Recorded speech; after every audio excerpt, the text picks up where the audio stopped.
Мынау күзүк. Күзүк жипти көчөткө эсептеп бериш үчүн, көчөт салыш үчүн шерик менен жүгүрүлөт.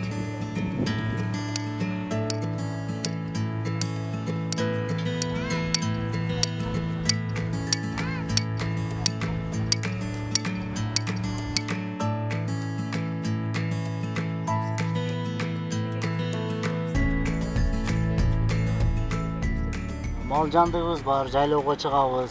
Ошолор менен алебиз. Өзүбүздүн эле үй шартындагы эле жумушка кичине кошо коюп эле иштейбиз ошо. Буга убакыт деле кетпейт.